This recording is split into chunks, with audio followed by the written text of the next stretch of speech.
My friend Steven asked me to come by. He's the king of funky, and I love everything about his shop. We collaborated on his Dodge Roadster a few years ago, and I'm glad to see he's still plugging away on it. The nice thing, too, is just keep on adding to it. You can always add little things here, just little details. No, it looks perfect. That's the thing, it is aged to perfection. Yeah. I put turn signals inside the lens, kind of like the old Volkswagens. I've been driving it a little here and there. It sounds good, too.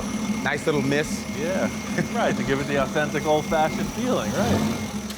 Steven is a man of many talents, to say the least. His work is all over the automotive game. Want to see what it looks like inside? Yes, sir. Come on. He and his crew restore vintage trailers with a super meticulous attention to detail. This is super deluxe. Like, if you're missing a piece of this, it just doesn't exist. You gotta make it. We make, yes. They don't build it like this anymore. And he's also a partner in Funky Junk Farms. It's a collective of rare, unique, unobtainable things, you know, the cool stuff. All the things. Yeah. I just got a couple older pinball machines, man. This stuff is like antique. It's funny, we have the same taste, kind of. Hey, cool stuff, right? Yeah. The big attraction to this whole shop is just the range, you know, the variety of everything. So funky junk, yeah, that explains it, but a lot of this stuff is super nice. Walking around here is like an inspiration overload. Funky junk. Last but not least, Steven is a picture car coordinator, and he's at the top of his game in that as well. Let's just say he's worked on some incredible movies with all the right stuff. You know, the cars are always impeccable. Yeah, this film project I have, it's a period piece, but it's a weird period piece. I can't tell you exactly what it is, but I have an idea. I'll show you kind of what we're looking for. And I like to use my friends, guys like you that are into what I'm into. Sure, and get aesthetic, yeah. Steven's projects are always this way, hidden in a veil of mystery. You're working with bits and pieces of information, but later when the movie comes out, you say, oh, wow, okay, I see the big picture now. This is how it fits in. Behind door number 6, 7, 8, 9, and 11. You got a lot of doors here, sir. Oh, wow. Can't have enough doors. Look at this thing. Man, this is a real pile of stuff. What is this thing? It's actually a 1927 Dodge. Dodge, right, okay, cool. Walking up on this thing at first, I'm like, whoa, this is like straight out of like a museum or something. Where did they find this? It looks like the real deal. Did you like outfit this? Or? Well, during World War II, during gas rationing, everybody turned their old cars into a pickup truck to get around the rationing. I added everything to it, of course, you know, with all the stuff I collect. Right, right. Almost like was a magnet to it. Everything wanted to get on this thing. It looks authentic to me. This is a perfect example of what Steven does. The director or whoever says, we need something that looks exactly like it would have been there. It's gotta be period correct. It's gotta look like a real thing, not some movie prop. I call it the prospector. Yes. During the Dust Bowl era, right after the Depression, everybody's trying to move west for a job from Oklahoma or wherever. Right. And just gacked out the thing with everything they needed to make it across. Sure. And to make a living coming across. This is what I like about Steven's world. It's not really about making the coolest car, the meanest lead sled. There's always a unique purpose about everything. Traveling salesman suitcase back here, with shoe shiner, shoes, boat with his fishing gear here. Yeah, do a little like fishing, a little crabbing. Commercial fishing. No job is too big, no job too little for this guy. I understand now. Here we go. Oh, that's cool. Raise little mirror in there somewhere, too. For the prospector on the go that needs to keep a clean face. I could relate to this guy, you know, the owner of the car, right? He's traveling around, he's got some skills, kind of homeless, but he's got all his gear. Literally, they would have thrown everything on their car, including the kitchen sink. So I think Steven nailed it on the prospector. Oh, what the heck is this thing? That is his lucky rabbit's foot. Ooh, I don't even know what creature that came off. Just happened to come off an otter instead. This is not exactly, you know, what we're going for, but the style, you know, the period of the vehicle, and not so much of this on here, but working man's vehicle. Exactly. I gotcha. These are the loose parameters I thrive on, you know? He's telling me it looks sort of like this, it feels kind of like this, but different. You know, I love the freedom it offers and the direction, so I'm in 100%. You got anything like this? You know, I got some stuff, and as usual, I got nothing to show you, but I got a lot of ideas. I've done a lot of different projects, but never anything like with this certain criteria. Right. I really feel like Steven was inviting me over for me to just say, oh yeah, I have this one thing, and I'll send you some pictures. But no, I think I've got a different idea. I think I really want to create something for this project. Let me get my thinking cap on. That's what my car's gonna have in the front seat, a thinking cap. And it'll just get rid of all these tools. I'm more of an idea guy. Oh, there it is, right there. Perfect. You aren't the only one with a thinking cap. Got all the gear. The conversation with Steven was pretty interesting. You know, he's talking about antiques, old stuff. I'm thinking, I live on a ranch built in 1940. This place is surrounded. It's full of that stuff. Look at this truck, for instance. This is a time capsule. This has never changed. It's been in service for who knows how many decades.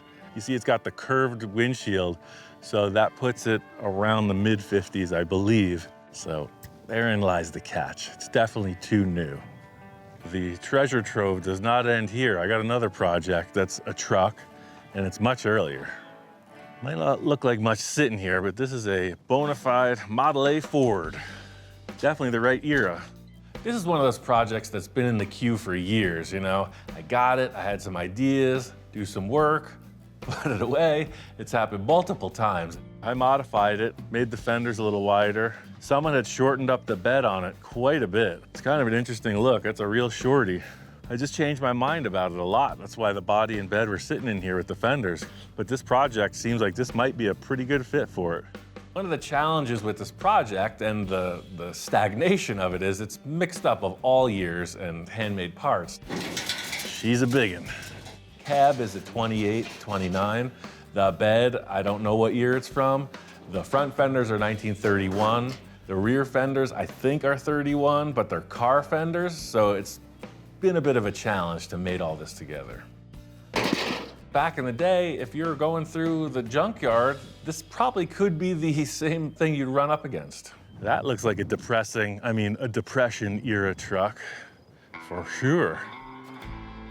Steven's car was like a 1920-something, 30-something Dodge. This is a 29 Ford.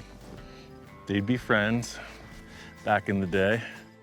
If it was my great-great-grandfather or whatever, right? He was a welder and he was in the cars and he's like, oh man, I found this clapped out old 29 Ford. We're not talking about bankers or lawyers. We're talking about the average Joe who's doing whatever it takes to keep his car on the road. And that's the thing, this looks super loose, but that's only half of the puzzle. I got the chassis, that was in storage too, and that's in a different course of development. It is a 29 Model A chassis. Basically been in and out of storage for 8-10 years. I work on it whenever I have a chance or I'm inspired. Pretty cool setup. It's been fully boxed, fully reinforced. Obviously got a V8 in it, brand new automatic trans, and the rear axle's from a Ford pickup. The whole front suspension is from Speedway. It's the drop tube axle with disc brakes, and then 16-inch rims. I was digging these with the old school Firestone tires. And I haven't started the engine yet. You know, this is a good used engine, as I'm told, ran well when parked. And all we gotta do is put a bunch of parts together and see if it's actually gonna go. The old does it run quandary. One of the main requirements Steven had is it's gotta run. That way they can move it around the set, different shots, etc. If I can make it work, then it'll fit the bill. Now, a lot of those consummate professionals will say, nothing hits the floor, nothing hits the table. Every piece you come off gets bagged and tagged. This is not the case with this project. After a project's been sidelined a bunch of times over the years, you really gotta kind of sort it out, pick up the pieces and figure out where you left off. Like, oh, there's the nuts for the carburetor. Ooh, look, Volkswagen parts. Did I leave gas in it? Is there keys in the ignition? Is there oil in the engine? There's a lot of issues to contend with, and I'm kind of scratching my head, like, where did I leave off on this one? Distributor clamp. There it is. So now, Chevrolet 350 small block firing order. Everybody's got that memorized. What is it? 8675309. No, wait a second, wrong song. One of the requirements of this build is it's gotta look old, so you're not gonna see any of this mechanical stuff. So Ford, Chevy, VW, it doesn't matter what's in there. You old no oil trick. There's no oil at all in there. That's one of the things that a crew has in its benefits is you could always kind of blame it on somebody else, but it's all me here and I never really pay attention to where I left off. So you're gonna have to check out multiple things. This is a custom blend of startup oil. I don't look stressed, do I? Oil pressure, check. Now for the real test. I love those swirly straws. I gotta get some more of them for my high C. As they say, it's tea time. Prepare for ignition. I heard a little something. That was close. That's a fire. That'll cook your seals.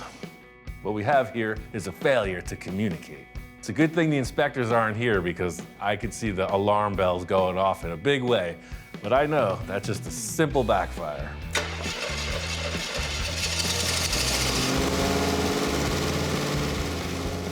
I'm always a little surprised when something actually works. Sweet Sabella success. I think Project Dust Bowl is go. That's the green light I needed to see. Hollywood, here we come. Super stoked that that engine actually works. It's good news. Last night, I got a little excited and I brought that body in here. This is already looking pretty Depression era. We gotta get rid of all that chrome. It's a little too exciting. Nobody is gonna be depressed looking at that, so I wanna build a full hood. This is the usual full custom start, a laundry list of parts from all over the map. I got a new radiator, a reproduction grill shell, a crusty old hood. Sounds like the recipe for success. Whatever I make is gonna be new material, unfortunately. So I just wanna put this radiator on, take a look. Oh yeah, there's a problem right there. Maybe that's a car hood? I don't know if there's a difference between the car and the truck body. This slimline fan, I got tons of room in here. Maybe I'll just move this thing back. I'll put the tires on the ground and see what that looks like. Cause you know, I can't just let it be a jalopy. It's gotta have some flavor to it. That's how the Roussels staked their claim back in the day in the new world. Little recycling, little repurposing of used parts, and a little dog training on the side. All right, let's see how it fits now. Oh, I like it. Pretty cool, because it has a pretty sharp down turn in the hood line. Something I wasn't expecting, considering it's all stock, but hey, what do I know? Working my way front to back, this hood rig sets off a good start. It's cool, but not too custom beyond its years. You can see the hood here is overlapping the body, and then it's missing a piece in here. So I'm gonna have to remedy that. First step in this hood rejuvenation process is to add some support. We gotta lock it in place to keep everything in line. Maybe we'll make these lower panels first, and then we'll patch in the sides. These hoods are typically hinged in bore pieces, and I never like the way they fit. They always seem like they're kind of jacked up. I'm gonna weld these to this, that way it's a definite fit. Just slapping a couple loose pieces of sheet metal on the side of this hood ain't gonna do the trick. I need to create a body panel that'll stay in shape as this jalopy's bouncing down the road. I'm gonna make 3 sides with hem edges, so it'll give it some rigidity. Anytime you're working with sheet metal, it's just a flimsy sheet. It has no real form. So when you start to use tools on it, like the sheet metal brake or the English wheel, it creates a little stiffening in the panels to hold its shape. This is a real simple way to just hammer your own kind of angle into this. See, it's got a radius edge. I don't need to follow that line exactly, but I don't want it to be square. You can use this type of forming on pretty much anything you want to make. The main thing is nobody wants to be square. So you achieve the same kind of edge as this, but you're around the corner with it. So I hemmed over another piece of this steel, so I got double thick, and that'll fix this mismatch in the hood alignment. That's pretty much the look. The thing I'm having a hard time with is the value, you know, the rust versus the new metal. I'm just gonna kind of haze it out a little bit. Working with new metal on an old project, it's gonna be a contrast of color, so we're gonna have to come up with a creative solution to blend this all together. The front end's fine. I'll match the other side to that. That looks good. The black paint puts us in the ballpark, but I'm gonna have to see what happens later to figure out how to congeal all these different body panels. Next piece of the puzzle is this truck bed. You can see why I widened the fenders on the rear of the bed. They fit those tires so good. It's got a good look. I've never seen it with a hood on it. I mean, it's like an airplane fuselage. So I don't know what's happening here, but it looks right. It's like, what would a guy in the Dust Bowl do with this? Would I have just left it like this? Nope. So what are we gonna do? That was a question. What are we gonna do? Looks like I'm gonna have to channel me old grandpappy and consider the needs of my truck back in the days of old. Getting that hood on there, it's looking like a Model A Roadster pickup. Now that I got all that modern stuff tucked away, it looks pretty period correct. That being said, with the gas rationing, truck bed is definitely in order. It's gotta have one. And being that it's been shortened already, I'm gonna need storage, going across the Great Plains, etc. I think the first thing I would do is put a roof rack on it. And this particular build has its own parameters, but I'm up for the challenge. This is the Depression era, so materials are pretty scarce. You wouldn't have any of the stuff I usually use, like with the tube bender, a modern tubing, anything like that. So I went over to my friend's house and picked up a bunch of rusty material from out of the back. Got some square tube, found some rebar, piece of angle iron, standard issue stuff you would have seen back in the day. Even though this rack has to be functional, for me it's all about style. It's got to have some character that adds to the vehicle. Kind of like some wrought iron work, but it's a roof rack. If you went and put a big utility roof rack, right? I'm thinking like a welding truck, right? Front to back. It wouldn't look like a Roadster pickup anymore, It would look like a box, basically. So I'm thinking about an abbreviated version, something that looks kind of lightweight, but definitely strong enough for you to hold some material. The only obvious choice is to channel great-grandpappy Roussel. Ask him to help me envision my vision. So I put myself in that mindset and I say, here it is, self. We're in the 1940s. I envision a MIG welder and a self-automatic darkening welding helmet. That would be my first, there it is. That's my first wish. This unit right here. That would make things a lot faster. Then I'd like an electric angle grinder, an electric saw, and a beautiful workshop to do it in. Just like my old Pappy Roussel back in the day. We're gonna work with what we got and try to make it happen. First things first is the line of the roof, It's gotta look right. So as usual, it's time for a little of that envisioning procedure. And I like the height of the windshield pillar. So I think the rack will maybe just have a little rake to it. I wonder what happens when I sit in there. So that's with no seat pad. Tell you that, Ian, 80 years ago, should have double-checked his door hinges. Looks like it has plenty of headroom. Still has its streamlined appeal. I'd say Operation Roof Rack is a go. Oddly enough, great-grandpappy Roussel works solo in his shop also. It's a great family tradition. Even in the fantasy workshop of the future, there are always technicalities. All right, so I'm gonna make a square and then set it on the car and measure it. My shop is anything but an assembly line of repetition. It's kind of like free thinking, anything goes. The new and the unusual is what I'm looking for. Sign of the times, I'm out of angle iron. I only found one piece in the scrapyard, so I'm short on the front. But I found this other piece that might be kind of interesting. It's got a nice rolled edge on the front. It's like when you're looking at the front, you're looking at this instead of a piece of angle iron. I'm also trying to make all the welds count too. You can see how it interacts with the rust. It looks kind of antique. If I go and sand anything, it's gonna be shiny. Now let's stick it on that car and see what happens. I like how that visor comes off. Front of it's cool. Back in the day, when you had to get it done, you used what you had. To start this part of the project off, I created these little pieces that insert into the stake pockets in the truck bed. Now we're getting in the ballpark. Looks kind of like gangster station wagon now. I'm feeling it. It's got a little bit of an attitude. But these uprights are definitely too flimsy in the back. Instead of replacing them, I'm thinking about adding more. It's like I want it to be a little bit ornate, but definitely, you know, seat of the pants fabrication. Let's pop one of them in there and see what happens. You see, it's starting to give it like a balance of light and texture. Is this a truck or is it a station wagon now? Let me clean my ears a little bit. Think this through. This is one of the problems with winging it. You know, you veer off the straight path, you make a couple decisions, and then you got to recover from it. Typical stuff around here. I mean, I like it, but I want to really like it.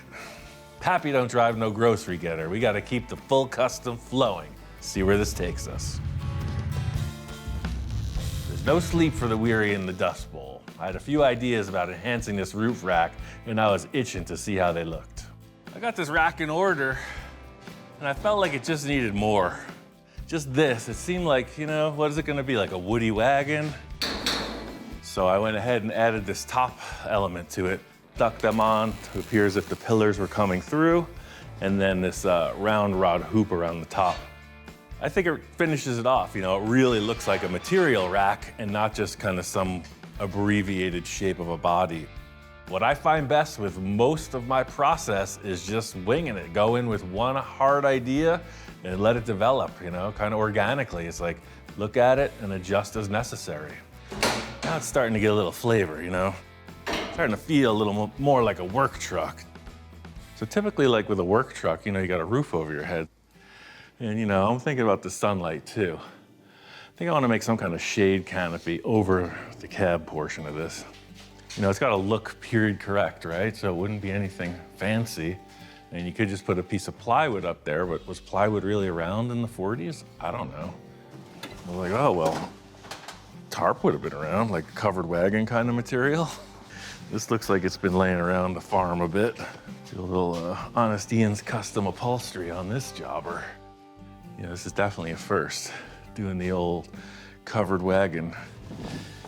It's a sewing table. It's a chassis jig. It's a layout zone. It does all the things. I like that stain. It's like it's had some use in its life. It's had some stories behind it. Ever-evolving world of my upholstery apprenticeship. Grandpappy would be proud. These are like you see on the corners of every tarp you buy in the world. It's a kit to put these grommets in. There's a reason this process could have existed in the old days. It's very straightforward. You punch a hole in the material, you put the bottom of the grommet in, put the top piece on, and whack it into place. And voila, instant covered wagon material. Got my cape. Let's see if this thing flies. You know, this movie prop is period correct. It's as if it was built back in the day. But hey, don't get carried away. This is my fantasy. Back in the day, I had a cordless drill. Nice and taut. It's like old Pappy Roussel took his covered wagon skills and transferred them right over to his work truck. I think he'd say it was custom yet affordable. Been thinking of like accessories to, you know, dress this thing with that would be sort of period correct, you know, and this property is super old. It was here since 1940 and all the old man's tools were here on the property also. So there's one thing in particular that I just could never part with. The interesting thing about this property was it was truly an estate sale. They never got rid of anything and it all came in the package. This is one of the artifacts that came with the ranch. Look at those wagon wheels, super cool. It's the old man's welder, and it looks very authentically old. This in the back of that truck would be like, oh, it's an old antique welding truck, right? Just stick it on the car and see if it looks right. It's like Ben-Hur and his chariot up in here. It's pretty crusty. Starting to look older already. You know, that's the thing, like with a movie prop, you know, anything goes. It's only the limits of your imagination. Now it's really starting to have a personality, you know? Old Grandpappy Roussel, he was a welder, a craftsman. I mean, what do you think? He was a pro tennis player? I'm gonna work on this a little bit, get it to fit in there. Let's think about like how to enhance this, you know, what accessories, what really sells it as an antique welding truck. This welder was exactly the spark it needed. It's almost ready for its time on the silver screen. It's starting to get dusty around here, but this vintage work truck is coming to life. All right, I like where this truck's going. It's got that antique vibe, you know? I got a couple accessory boxes. These are more things that were on the ranch. You know, you would need storage in a work truck for sure, you know? So, I don't know, maybe a couple of those would fit in there. As they say, dynamite. I've been looking for the perfect use for these old explosive boxes, and I think this project's a perfect match. Get it? Match? Got my welder, got my dynamite, got my Model A. What more do you need? Before we get into the interior decorating side of things, we still have a few fabrication tasks we gotta tackle. It's times like this when one must ask themselves, what would great Grandpappy do? I figure if this guy's a welder, he's gonna make his own seat frame. It's nothing new, but you can see, even if it's at that level, it's gonna be a tight fit for me to hop in here. You know, and once again, Grandpappy was way ahead of his time. I added 4 inches to the back of this cab because I don't fit in these little cars. So there's room in here. But if I put the stock Model A seat, I'm gonna be way up. You're gonna see, we don't need that. Like Harry and the Hendersons. Even though I'm building this for Steven's movie project, I want to be able to use this later also. Got me thinking about that piece that I unbolted from the back of the welder. If I was a scavenger, I wouldn't need a tubing bender. I would just use this thing that was on the back of the welder. So that's half of the equation. This will do the seat back, but I also want some bends for the seat base. I got this old hand truck, and I'd say there's 2 good bends on there. Oh man, we got steering wheels. Definitely not the right era. This is a keeper though. I think this is a perfect lesson for up-and-coming fabricators. It's like, hey, if you don't have a tubing bender, grab a piece of bent tubing. Start that way. You got the front of the seat, and you got the top of the seat. Now you gotta fill in all the parts between. Creating something from used parts has its own set of challenges, of course. You know, if I was working with fresh stock, I'd be able to lay out something dimensionally, make it all nice and tight, 4 bends out of 1 piece. So this is kind of the opposite. You gotta make things from the small bits of material you can scavenge. My whole concept here is, you know, the edges of the seat that you see will have these nice radius bends. I'll miter the attachment corners under the seat where you won't even see it, you know? It'll be our little secret. I gotta say, it's a natural fit. I love the way that this fits the original seat base, and then this just looks good. It works. To figure out the angle of the seat back, I'll tack it together in the car, gusset it, and then pull it back out and finish weld it. This material isn't super strong, so being that it's a backrest, gonna have a lot of leverage on it potentially, so by grabbing it like that, it really structures it. That'll work. The metal seat frame is only half the puzzle. You know, great Grandpappy's a man of supreme luxury. Lastly, I'm gonna put a cross brace of steel rod in there. All right, so I added a little structural webbing in there. Plenty of room, plenty of headspace. I just need something over here. You could always just put a Model A steering wheel on it, but if you were gonna be a customizer, wouldn't you be looking around for that unique thing? I was looking at these steering wheels that were out there, and I'm like, yeah, a little too modern. And right next to it was this tricycle. Look at this thing. I don't think this is seriously vintage, but it looks like it's vintage. Tell me it's not a full custom steering wheel. These weird ideas of mine don't always work, but you never know till you try. Off with the wheel. You know, nothing says class like using a tricycle on your Model A Roadster pickup. Once again, I'm truly making my 7-year-old self proud. If I could only see me now. I think a little spacer, and a little steering wheel. Got some sitting, we got some steering. I don't know if Pappy was into tricycles, but if he was, I know he'd be proud. I've never had a tricycle wheel steering, so this is a first. This is a momentous occasion. Sometimes you take a detour to get to where you need to go. Next step, full custom upholstery. Honest Ian's upholstery is back in service. Challenge here is to make something comfy, but with the aesthetic that Pappy would have been able to achieve back in the day. Keep this here for 2 reasons. shop security, and upholstery.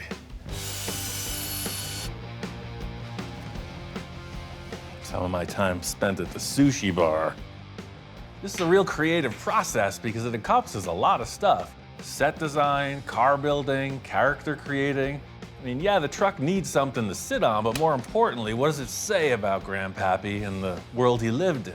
But we're talking about a great American story, talking about a great American struggle, talking about being depressed in the greatest of ways. This directly relates to a lot of the custom cars I built because it's like, what's the character? Like, what's the reason for this thing at all, right? Oh yeah, it was like a real deal craftsman from back in the day put this together. Looks like a seat. Pressure fits right into place. Ladies and gentlemen, presenting the oldest trick in the book. Oh, my lumbar support. Pretty darn cushy. I like it because in here it has like that chop top feel. Like even though it looks a little bit like Fred Flintstone's car, it still feels pretty special. We all know who had the coolest car in the town of Bedrock, and it sure wasn't Barney. Perfect, look at this. The glue is still active between the two things, and doesn't that look designer? That's the thing, the happy accidents. Lesson here is to keep an open mind, don't overcomplicate things. Sometimes you'll get something that you didn't even plan for. Looks like $1 million, well, at least 10 bucks. Not $1 million bucks, but some bucks. Piece by piece, you know, I don't really know what this thing's gonna look like in the end. I'm just picking at it. All of a sudden, it's a work truck, right? It's a welder's truck. I hid the modern engine with the hood, but still looking in there, you know that that's a nice brand new aluminum radiator. So I wanna put some kind of a grill screen in front of it, and I came up with two options. Yeah, we got these two cool screens. One was the front screen door of the house, and one was the rear. They look very similar, but I think this one's steel and this one's aluminum. That's kind of fancy. Try a little rust. That works. First I thought, ooh, aluminum, that's classy, but that tone of distressed, it's painted silver, but it's rusty, works good. Even after all these years of custom car building, I'm never absolutely positive of what's gonna work and what's not gonna work. You know, there's always something in the mighty mock-up. Put a little bit of a puff in it as I welded it too, the heat. Just a little something that adds a shroud of mystery to what's going on beneath. That's what I was going for. It's old-fashioned, but it looks cool. Tornado came through Oklahoma, tore the screen door off, repurposed it. In the years past when I was working on this car, you know, a couple of things I built custom on this were the windshield pillars, the A-pillars, and the actual windshield frame. So I made this nice arch that fits the cowl. And you can see it fits in here pretty darn close, but putting this roof rack on, it's too tall now. Nothing a little slice and dice can't fix. Let's make sure we keep the front the front. Little nonsense now and then. Front. There's something to be said for phonetics, right? Spell it like you say it. Front to shut door. Usually what I do is set up the template for the glass first. So I got some acrylic. I'm just gonna put the acrylic in place, finish everything up, and then last I'll have the glass cut. One of the problems with using this tubing is it's just a flat surface on both sides. We want this glass to ultimately seem like it's flush mounted in there, so we're gonna have to do a little cutting into this tube shape. Do a little sanding, a little finishing. I think that's really coming together. Even though this is an acrylic mock-up, it really adds to the finishing of it where you're not just looking through an empty space. This is the actual windshield to come. Seat looks good, interior's coming together. Love the grille and the windshield fits. Today was a good day. I got a few more tricks up my sleeve, and then this project is off to Stevens to begin its illustrious career as a Hollywood starlet.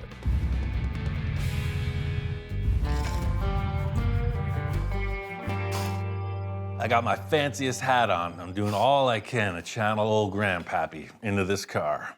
There's one thing I know about this career. Keep it unconventional. I think it's high time we brought a little prospecting into this build. Before you think I've gone completely off the deep end, panning for gold in the desert, give me a chance. I haven't completely lost it. Not yet, at least. For this next experiment, I need a little bit of desert, a little bit of water. See, I got my sifting machine set up out here, so I can get only the finest grind. You don't want no rocks, no sticks, no seeds, no stems. So what you got inside there is authentic, clean, sifted Mojave Fresh. I always try to keep my mind open, look for different ideas, techniques when it comes to car building. Sometimes they come out of left field, but if you want different results, you gotta take different approaches. I figure if I want something to look like it's been out in the desert for a long time, might as well just use the desert. I had acquired all this stuff through the years, it was predestined to have this type of headlights, the bumpers, etc. The mix-up between the 31 kind of graceful fenders and the earlier cab, pretty cool to see it all coming together. When I assembled this car, I quick spray canned it, because, Fords are black, right? It still just looked too fresh. It still shows all the work and the welds. It's pretty rough. It just needs a little grit, It needs to look like it's been through something. It's got the history, and I'm gonna give it a whirl. Let's see what this process will do. I picked up one of these. It's a texture gun, like you spray textured walls with. And I was thinking, why don't I just texture the car with sand? Make it look like it's been all dustified.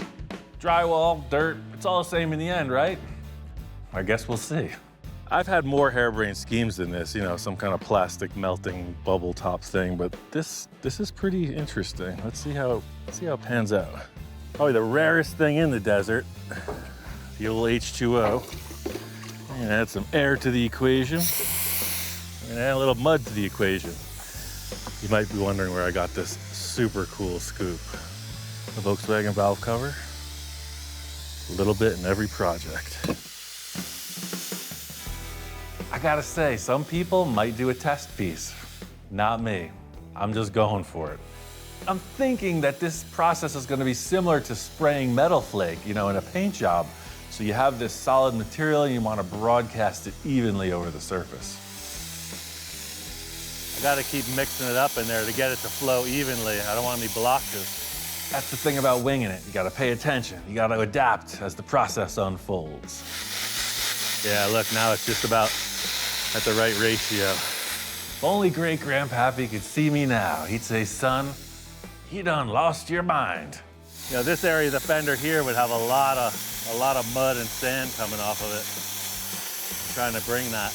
Yeah, the natural look of this car going through a rainstorm in the desert multiple times would be just that, showering effect, dust landing on it, and I'm trying to give it a little of all that action. It's like a desert rain shower. All the authentic grit and mist and filth. It looks real. This is good fortune. It's almost like pennies from heaven. It's working, by golly. So this is what a car would look like, I think, if it drove here from Oklahoma through the desert. The stippling of the water, hitting the sand, and actually gluing it to the car. But you see it mellowed out the chrome on the rims. That works. The tires look like they've been scrubbing through the desert for years. I like it. This might be the most important effect of the whole process. You had so many values of new versus old, etc. Adding this application really looks like the car was put together in one session and used. A few more details to put together and it's ready to show to Steven. This project definitely turned a corner. I started, remember, with nothing to present to him. And I just went out on a tangent with this. I'm feeling pretty confident it's gonna fit the bill. Let's see what Steven thinks. I haven't talked to Steven since the day I left his shop, and I'm kind of curious as to what he's gonna have to say about this. What do we have here? It's a little bit of everything, but it's basically a Model A. Just parts I had laying around. Like they would do back in the day if they're building something on a farm. That's what it should be, is pieces of everything. Looks great. I like the stitches, the welds on it. I was thinking if this character was a craftsman, he was more like a metal worker, like a welder, so I just left everything showing. Which is perfect. I love the wheel wells, the fenders. with that spare tire piece in there. Tail lights look good on here, the way Model they T. set. Model, yeah, whatever's laying around. The nail, even the canvas on the roof up there. It's gonna work. I think Steven treated this project with me much like I treat a project with the other people I collaborate with, you know? Tell them just enough so that they can work forward on something, but not so much where you're gonna dictate the end result. Check out the steering wheel. You know your funky junk. Name that part. Where'd that come from? This came off an old tricycle. Bang! He knows the unit. But you also dared and put it on there. Great steering wheel. The more time he spends looking it over, you know, I see his head nodding and he's like, yeah, this is like real steel. This is not a fake movie prop. It's an actual Ford vehicle. Does it run? But the good news is everything underneath is modern. It's got a Chevy 350. Drivetrain is brand new. It's just perfect. So if we were shooting out here, you could see how perfect it fits for the look. Just This is Wild West, man. What more do you want than a jalopy out west, right? And nothing sells a car like the test drive. You ready? Sure. Hop in. It's all you. All right. Now that's a positive. I really wanted Steven to just get in there while the engine was cold, start it, and drive it, because like this is what you're gonna get on a cold start and how it runs. So this is about the speed we'll be going. Looks good, man. 20 times. Right. Through the shot. I mean, that's the whole thing. A car sitting in the garage is one thing, but when it's out in the desert, on the movie set, as he's kind of envisioning it, I think that seals the deal. Feels great. My favorite thing about it, like with so much, is the stance. It's like, it looks kind of like a jalopy, but it's got a cool line. It's a little bit chopped, it's a little bit raked. I love the front grille specifically, that mesh. The Model T taillights on the back, they're a little funky. And then the roof rack, that's my favorite thing. It's got a good look. And then back to one. This project is unique in that it had an end goal. I don't know, maybe I'll start with a cartoon character for real next time and then build a car towards that. I can see the smile from a mile away right now. It's a cool car to drive. Man. How's it treating you? Perfect. Perfect picture car. Nice. Well, I learned from the best, man. I did exactly what you told me. Come on. No, it's great because it goes forward, it goes reverse, it turns, it stops, it doesn't overheat, especially when you only have one. We don't have a backup. This is it. That's So the it's story perfect. of my life, man. I got no other plan B. You actually look so good in that thing. I love it, man. I feel like an Okie from Muskogee. Yeah. Heading out west. Great job. Great job. You made my job a lot easier. With every project, that's always what I'm looking for. Thanks. You done good. To pin that for him on this project, I feel good. Have fun out there in Appreciate TV it, land. man. You could drive it home. I don't need it anymore. No, I don't like using my movie miles on the street. Gotcha. We'll put it on a collar. Yeah, it's always on borrowed time, right? That's right. Another project checked off the list. You know, I did not see this one coming, but it ended up really good. I got so many ideas I've been ruminating on. It's nice to get this project out of the way. Next project's gonna be pretty wild. I can't wait to get started.